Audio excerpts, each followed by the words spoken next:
Force ఏర్పాటు చేయండి.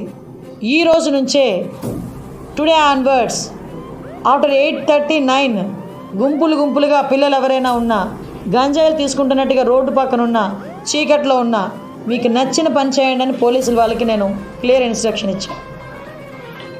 ఎంత దయనీయమైన పరిస్థితిలో పోలీస్ డిపార్ట్మెంట్ ఉంది, హోమ్ డిపార్ట్మెంట్ ఉంది అంటే పూర్తిగా 5 సంవత్సరాలు పొడుగు పెట్టేశారు. అంటే ఎలాగ పోలీసులు వర్క్ చేస్తారు? పోలీసులకి ఇవ్వాల్సిన మినిమం ఫెసిలిటీస్ కూడా ఇవ్వకుండా పోలీస్ డిపార్ట్మెంట్ మీద మనం ఎంత ప్రెషర్ పెట్టినా పరిస్థితి ఏంటి? ఈరోజు ఇలాంటి ఇష్యూస్ని చాలా మేము డిస్కస్ చేస్తున్నాం. డెఫినెట్గా గంజాయి విషయంలో ఉక్కుపాదం మోపడం అన్నది ఖాయం. గంజాయి విషయంలో బతికేద్దాం, గంజాయితోనే వ్యాపారం చేసేద్దాం అనుకున్న ఎవరైనా ఈ రోజుతో క్లోజ్ చేసుకోండి. దీని మీద పర్యవేక్షణాలు చాలా సీరియస్గా ఉంటాయి.